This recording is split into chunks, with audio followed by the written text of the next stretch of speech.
Kisah Rasulullah Shallallahu Alaihi Wasallam mulai dikandung Siti Aminah pada bulan Rojab. Assalamualaikum warahmatullahi wabarakatuh. Sahabat seiman surga wanita, semoga sahabat sekalian selalu dalam keadaan sehat walafiat. Amin ya robbal alamin.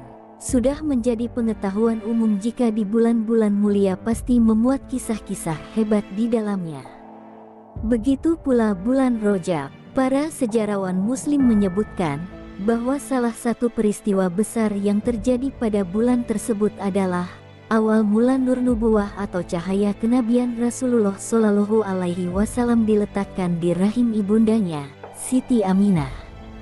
Sebelum menyimak video ini lebih lanjut, jangan lupa untuk menekan tombol like dan subscribe, serta nyalakan lonceng notifikasinya, agar Anda tidak ketinggalan video terbaru dari kami.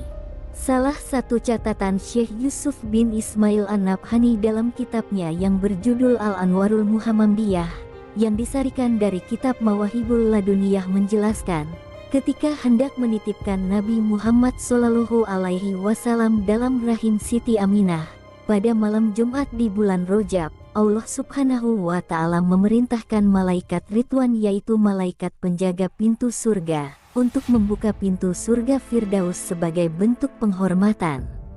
Saat itu pula, terdengar seruan malaikat yang terdengar di langit dan bumi yang berbunyi, "Perhatian, sesungguhnya cahaya suci yang sejatinya adalah Nabi Muhammad pada malam ini sudah berada dalam rahim Aminah." Muhammad adalah sosok yang mempunyai akhlak mulia, yang sempurna, dan diutus sebagai pembawa kabar gembira sekaligus peringatan. Memang, para ulama sendiri berselisih pendapat terkait kapan janin Nabi Muhammad mulai dikandung oleh Aminah.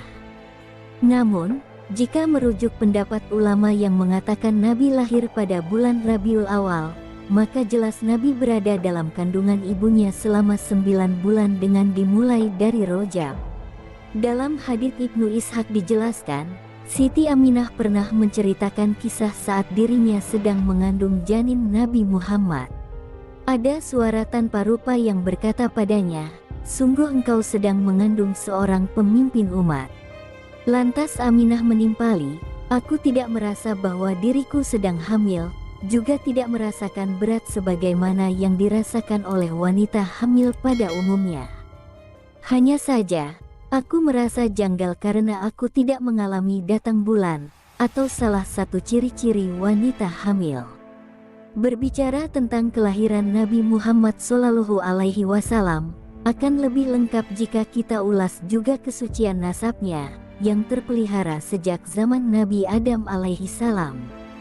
Dikisahkan, begitu Allah menciptakan Siti Hawa untuk menjadi pendamping Nabi Adam, keduanya pun menjalin hubungan hingga memiliki beberapa keturunan. Berkaitan dengan Nur Muhammad, Nabi Adam sudah berwasiat kepada anaknya agar tidak sembarangan memberikan nur tersebut kecuali pada wanita suci. Hingga kemudian nur itu berpindah kepada Nabi Syith, salah satu putra Adam. Syith pun berwasiat kepada putranya agar nur tidak diberikan kepada wanita sembarangan. Wasiat ini terus terjaga dari satu generasi ke generasi berikutnya, hingga nur tersebut sampai ke Abdul Muthalib dan turun ke anaknya, Abdullah. Selama itu pula, Allah menjaga nasab Nabi Muhammad agar tetap suci, sehingga tidak ada satupun nenek moyang Nabi yang melakukan hubungan di luar pernikahan yang sah. Banyak sekali hadis-hadis yang menegaskan terjaganya nasab Nabi Muhammad sejak Nabi Adam. Salah satunya adalah sabda Nabi yang berbunyi, "Aku lahir dari nikah, dan aku tidak dilahirkan dari luar nikah, sejak dari Adam hingga sampai aku dilahirkan oleh kedua orang tuaku, dan aku tidak menyentuh dari pernikahan orang-orang jahiliyah pada apapun." Hadis riwayat At-Tabrani dan Ahmad bin Muhammad Al-Kastalani. Dalam banyak literatur dijelaskan, pernikahan kakek-kakek Nabi hingga ayahnya sudah mendapat petunjuk langsung dari Allah Subhanahu wa Ta'ala. Sebab, ada saja peristiwa-peristiwa aneh terjadi menjelang pernikahannya. Berikut kisah singkat mengenai isyarat langit sebelum Abdul Muthalib, yang merupakan kakek Nabi Muhammad, dan Abdullah yang merupakan ayah Nabi Muhammad sebelum menikah. Dikisahkan, di suatu malam Abdul Muthalib tidur di kamarnya. Begitu bangun, ia kaget karena melihat wajahnya tampak lebih tampan dan berwibawa dari sebelumnya. Ia sampai bingung dan bertanya-tanya siapa yang melakukan ini. Akhirnya, ia dibawa ayahnya ke beberapa dukun Quraisy. Perlu diketahui, sudah menjadi tradisi bangsa Arab jahiliyah ketika ada perkara ganjil, maka akan dikonsultasikan ke seorang dukun sebagai orang yang memiliki kemampuan khusus. Semua dukun yang didatangi itu berkata bahwa ini merupakan pertanda Abdul Muthalib sudah waktunya untuk dinikahkan. Akhirnya, ia pun menikah dengan seorang perempuan bernama Kilah dan memiliki putra bernama Harits. Tidak lama kemudian, istrinya meninggal dan menikah lagi dengan Hindun binti Amr. Menurut Al-Kastalani, peristiwa ganjil yang dialami Abdul Muthalib disebabkan karena Nur Muhammad masuk ke dalam diri Abdullah.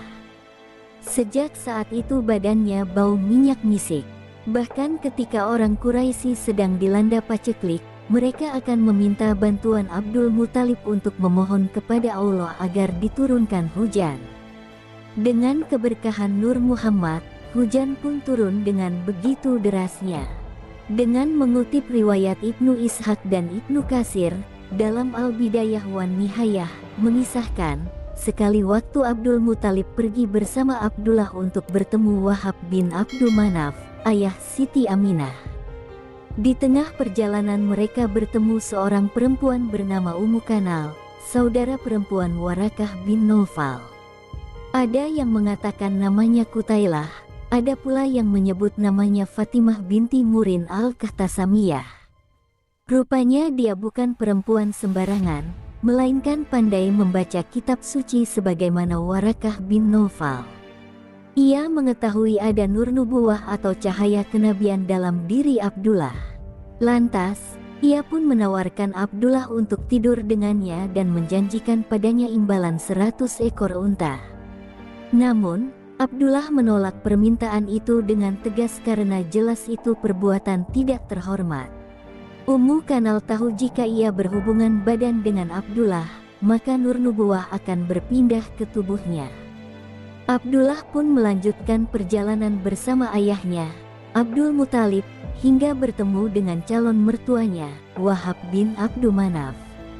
Ringkas kisah, Abdullah menikah dengan Aminah, seorang perempuan sangat terhormat di tengah-tengah kaumnya saat itu.